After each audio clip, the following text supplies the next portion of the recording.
Hello, this is a brief PowerPoint to go over new MAEFAIRS items in association with the TFS reporting FY 2025 and budget cycle FY 2026.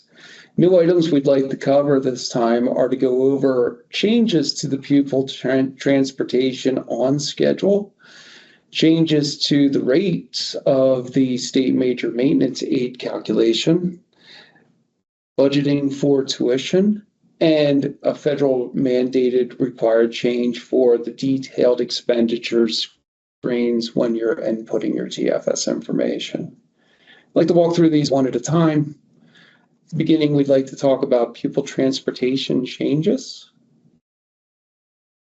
During the 2025 legislative session, House Bill 483 made modifications to the on-schedule portion of the transportation calculation. What was once a shared responsibility of the county and the state at 50% and 50% county and 50% state has now been adjusted to be a burden that is 25% county responsibility and a 75% burden on the state. Additional changes associated with this particular bill are that the rates for bus capacity have been modified. You can see the initial or historic rates in the center column, and now what is no longer estimated rates, the adjusted rates on the far right column.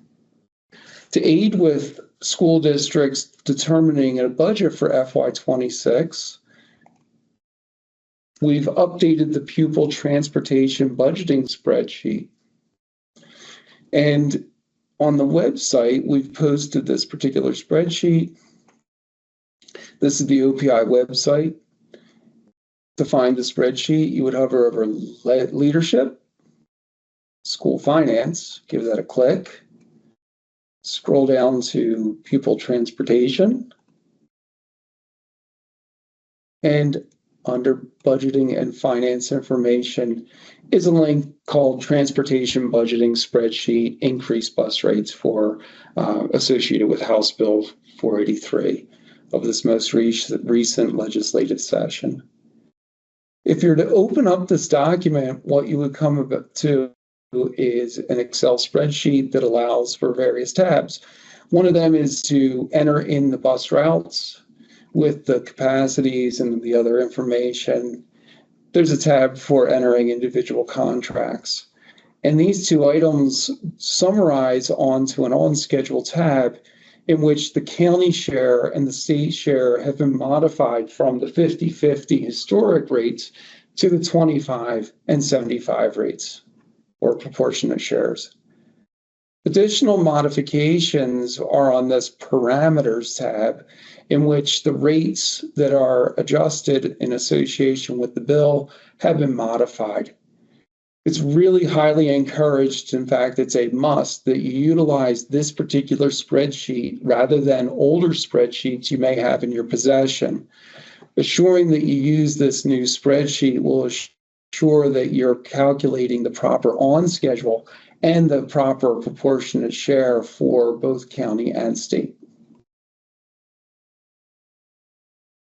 Going back to the PowerPoint, I'd like to cover the next topic, which is modifications for the state major maintenance aid program. And before we get into this, I just want to make one mention. For school districts who intend to utilize this program or any budgeted fund that has a permissive levy, and they intend to increase that permissive levy for any reason, it was a requirement that before March 31st, it was noticed to the community. There is a spreadsheet that aids with that calculation. It's called the General Fund Budgeting Spreadsheet, and there's a tab on that spreadsheet called Mill Calculator. And I'll show both of those in a few seconds here. Let's go back to the discussion of the state major maintenance aid program change. So during the 2025 legislative session, a House Bill 515 made these following changes. The prior rates for the base amount and the per A and B amount have been modified to what you see in the far right column under House Bill 515. So there's been a considerable amount of permissive budget size adjustment for the state major maintenance aid. I guess we really need to refer to it as the permissively levied sub-fund of the building reserve. And the calculation you see here is the size calculation. There's also been a multiplier adjustment.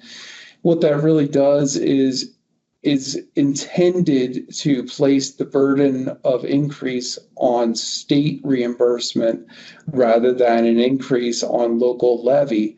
Although you may see local levy changes modify based on an individual district's needs, these calculations were determined at a statewide level, and they're going to be individualized by district. So to help with calculating the new budget size, there is a tab on the general fund budgeting spreadsheet. The tab is called the Building Reserve FY 2026 tab. Take you there for a second. I'll show you how to find the spreadsheet first. Once again, if you start at the home page on the OPI website under leadership, school finance, budgets, budget spreadsheets and guidance. The second link here, the FY26 general fund budget spreadsheet, is a big help. You may have to download the spreadsheet to make it activate. This is how the spreadsheet should open for you. You would need to enter in the dark aqua cells. I'll use Grant Elementary as my example. All you would need to do is enter your LE and the taxable value. I'm just going to make up one for now. Use $6 million. So entering these two pieces of information will allow you to utilize some of these back tabs.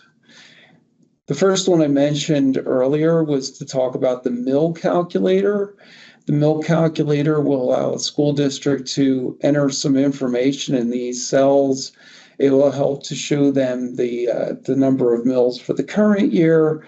And as you move across the sheet, in this area on these columns, this is the amount, this is the information that would help you to fill in your notice to your taxpayers. Hopefully this was done in March. There's another tab here called the Building Reserve 2026 tab.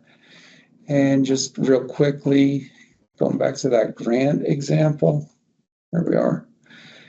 You can see here that the permissive budget size calculation has been modified in association with House Bill 515. So this is all updated. You can see here that this particular school district, for every $1 it levies permissively, the state return will be $4 for each $1 levied. And then these columns over here that are in blue helps the district to identify how many dollars to levy to maximize the state return to fill that box or that permissive levy amount in full. So it is suggested for this district that about $8,160 levied will help achieve a state return to the district of $32,644, essentially filling the box to its maximum capacity, but assuring a pretty good balance to get that $1, $4 return from state. So those changes are there for your aid. Moving forward, if I can, I'll let Autumn talk about budgeting tuition. These changes are associated with a House Bill 203 of the 2023 legislative session that continue to impact how you budget this FY 2026. So in MAEFAIRS, what you're going to have to do is under data entry, budget, and step 8 budget. When you come to this, if it'll let me work it, you're going to select your school. We're going to pick on grant again. And in the general fund, we're going to go to revenues.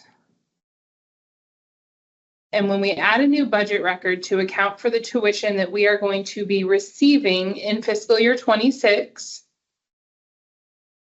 here are our tuition types, all 4. You're going to select the one that applies to your situation. And you're going to estimate, say they're going to estimate $1,000 of tuition.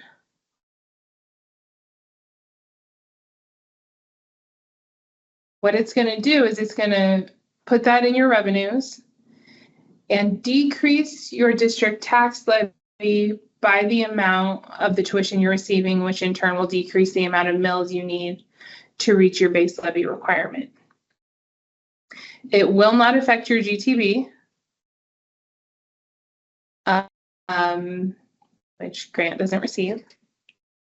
But it will affect your district tax levy and your mills. You'll see them go down appropriately. Yeah, is there a chance you could show the view that could help them to know the amount to put in there for their estimated tuition amount? There is a view. Oh, there we go. Called District of Choice Approved Tuition Invoice. And we'll see if grant, actually, let's go to a school who we know has some. I think you have to roll back here. So for 2025, these are going to be the invoices you sent out to the schools for the kids who are attending your school. So this is going to be the tuition you're going to receive. And if you come over, here's going to be your annual tuition that you're receiving. And here's the district of residence for all of those schools.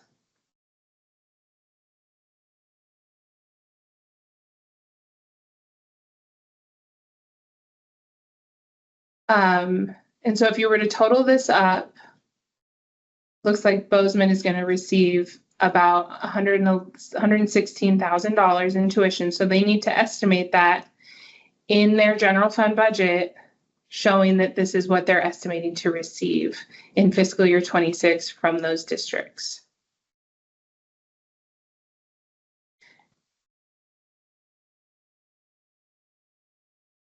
And again, that was under views, tuition, and then district of choice approved tuition invoice. And then you select your school and it'll produce that.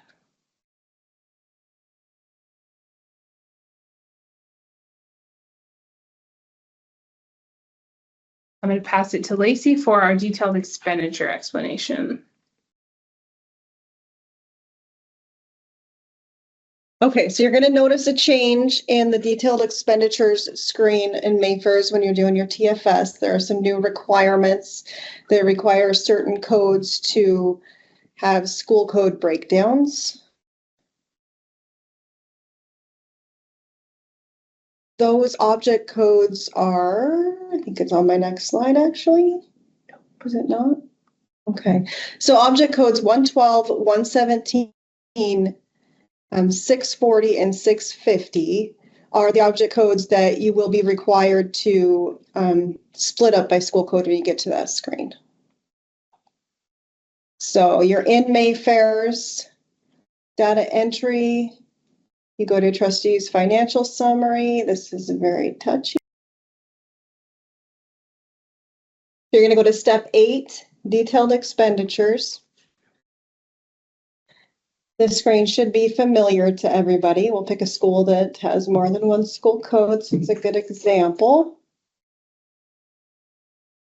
And so as you're entering in your detailed expenditure strings, anytime that you get to one that has the object codes that I mentioned before, so we'll go ahead and do the 112 for certified teacher staff salaries. You will notice, this is new, that a school code drop-down pops up. You will have to select a school code and enter in a value. If you do not select a school code, it will not let you move forward. And so this will be the case for all 4 of those object codes.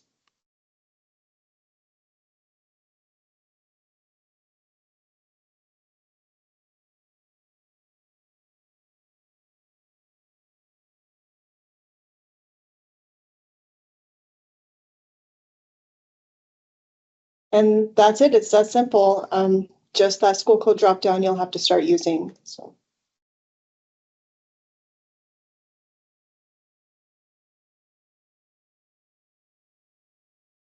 I think that about wraps up all of the new stuff for Sure. this year's MAEFAIRS release. Sure. So there's a brief overview. There are some other changes.